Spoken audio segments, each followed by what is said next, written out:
Hello viewers, ఇవాళ నేను చేయబోయే రెసిపీ వచ్చేసి బందర్ హల్వా అండి. చాలా టేస్టీగా ఉండిద్ది. పక్కా కొలతలతో చూపిస్తున్నాను. వీడియో మొత్తం చివరి వరకు చూసేయండి. 1 కేజీ బెల్లంలో 1 కప్పు వాటర్ పోసి ఇలా కలుపుకోవాలి. సో మొత్తం బెల్లం అంతా కరిగిపోయిన తర్వాత మనం స్టవ్ ఆన్ చేసేసుకొని ఒక 10 మినిట్స్ వరకు ఈ బెల్లాన్ని అయితే మనం మరిగించాల్సి ఉంటుంది. చూడండి, ఇలా నొరగల్లాగా వస్తుంది కదా. ఫస్ట్ అట్లా వైట్ కలర్ లాగా వచ్చింది. ఇంకా మరిగే కొద్దీ మనకి చిన్న చిన్న బబుల్స్, చూడండి, చిన్న చిన్న బబుల్స్ ఫామ్ అవుతున్నాయి. సో ఇలాగే మనం కొంచెం సేపు కలుపుకుంటూ ఉండాలి. దీనికైతే ఈ స్వీట్కి నల్ల బెల్లం వాడుకుంటే చాలా మంచిదండి. అలాగే హెల్తీ కూడా నల్ల బెల్లం వాడుకోవడం వల్ల. సో చూడండి, బబుల్స్ అయితే కొంచెం పెద్దగా అయ్యాయి కదా. సో కన్సిస్టెన్సీ కూడా థిక్గా ఉంది. సో ఇలా చేసిన తర్వాత ఇవి గోధుమ పాలండి. ఇవి ఒక 1/2 లీటరు గోధుమల్ని ఒక 2 రోజులు నానబెట్టుకొని దాన్ని మిక్సీ చేసి దాని నుంచి సపరేట్ చేస్తే ఇలా మనకి వైట్ కలర్లో పాలు తయారవుతాయి. ఇవి గోధుమ పాలండి. సో కొంచెంగా యాడ్ చేసుకుంటూ ఈ గోధుమ పాలని ఆ పంచదారలో మంచిగా, ఆ బెల్లంలో మంచిగా కలిసేలాగా కలుపుకోవాలి. ఒక్కసారిగా యాడ్ చేస్తే మొత్తం గడ్డలాగా అయిపోతుందండి. సో ఒక్కసారిగా యాడ్ చేయొద్దు, కొద్దిగా వేసుకుంటూ ఇలా మిక్స్ చేసేసుకోండి. సో మళ్ళీ ఇప్పుడు ఇంకా కొంచెం యాడ్ చేసుకుందాం. యాడ్ చేస్తూ కలుపుతూనే ఉండాలండి. నాన్ స్టాప్గా కలుపుతూనే ఉండాలి. ఈ స్వీట్ అనేది చాలా బాగుండిద్ది. ఉండలు కట్టకుండా ఉండాలి కాబట్టి కలుపుకుంటూనే ఉండాలి. సో థిక్ అవుతుంది చూడండి కన్సిస్టెన్సీ. ఇందాకటి కన్నా ఇప్పుడు కొంచెం థిక్గా ఉంది. సో ఇంకా మిగిలిన పాలను కూడా మళ్ళీ అలాగే కొంచెంగా యాడ్ చేసేసుకొని మళ్ళీ మిక్స్ చేసుకోవాలి. ఇది చాలా హెల్దీ, పిల్లలకు పెడితే చాలా బలమండి. రోజు కొంచెం పెట్టినా కూడా చాలా మంచిది. ఎందుకంటే బెల్లం, గోధుమ పాలు అన్నీ హెల్దీ కాబట్టి. సో చూడండి, థిక్గా అయింది కదా. ఇక అలాగే ఇంకా మిగిలిన పాలు కూడా పోసేసుకుందాం.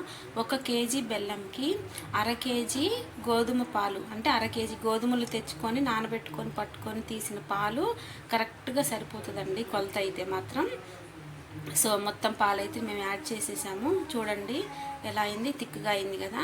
సో పాలన్నీ పోసిన తర్వాత ఇప్పుడు ఈ కన్సిస్టెన్సీ వచ్చిన తర్వాత మనము మంచిగా కలుపుకున్నాం కదా. సో కలర్ కూడా మారుతూ ఉండిద్ది అనమాట.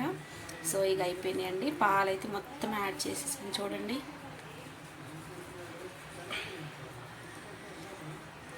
దీనికి ఏంటంటే పని కొంచెం బాగా తిప్పుకోవడం ఒక్కటే పని అండి. మిగిలిన ప్రాసెస్ అంతా చాలా ఈజీగా ఉండిద్ది.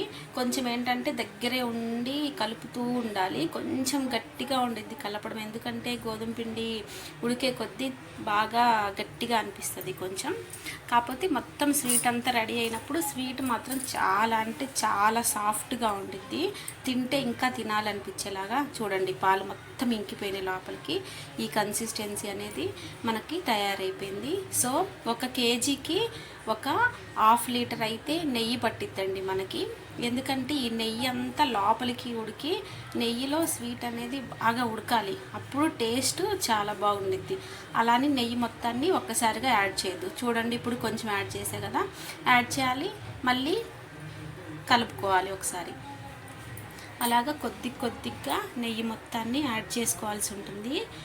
1 కేజీ బెల్లానికి 1/2 కేజీ గోధుమలు, 1/2 కేజీ నెయ్యి పర్ఫెక్ట్ కొలతండి. సో ఇలా ట్రై చేయండి మీరు కూడా. చాలా హెల్తీగా ఉండిద్ది, పిల్లలకు కూడా చాలా బలమండి.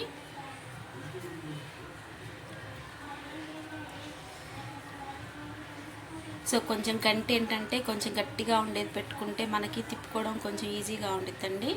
చూడండి, నేను అందుకే కొంచెం అది పెద్దగా ఉంది, తిప్పడం కష్టమవుతుందని కొంచెం వేరేది పెట్టుకున్నాను. సో ఇలా కలుపుతూనే ఉండాలండి. కొంచెం నెయ్యి యాడ్ చేసుకోవడం, కలుపుకోవడం, నెయ్యి యాడ్ చేసుకోవడం, కలుపుకోవడం. ఫస్ట్ ఇప్పుడు ప్రాసెస్లో ఏమవుతుందంటే ఈ నెయ్యి అంతా స్వీట్ లోపలికి వెళ్ళిపోయింది. బాగా ఉడికిన తర్వాత ఆ నెయ్యి అనేది బయటకు వచ్చేస్తుంది స్వీట్ నుంచి. అప్పుడు మనకి స్వీట్ అనేది రెడీ అయిందని అర్థమవుద్ది. చూడండి, ఇప్పుడు నెయ్యి కొంచెం పక్కన కనిపిస్తుంది. కలర్ కూడా చూడండి, కొంచెం బ్లాక్ కలర్ టైప్ వస్తుంది స్వీట్ అనేది. అలానే రావాలి, అలా వస్తేనే పర్ఫెక్ట్గా మనకి స్వీట్ అనేది రెడీ అయింది. చూడండి, నెయ్యి అంతా బయటకు వచ్చేస్తుంది. బాండీకి కూడా అతకట్లేదు, సపరేట్ అయిపోయింది. అంటే మనకి స్వీట్ అనేది రెడీ అయింది.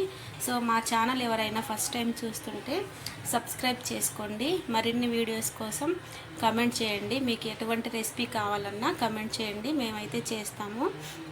సో ఇంకేముండిందండి, జీడిపప్పు బాదం పప్పు వేపుకొని ఫ్రై చేసుకొని వేసి కలుపుకున్నామంటే బందర్ హల్వా రెడీ.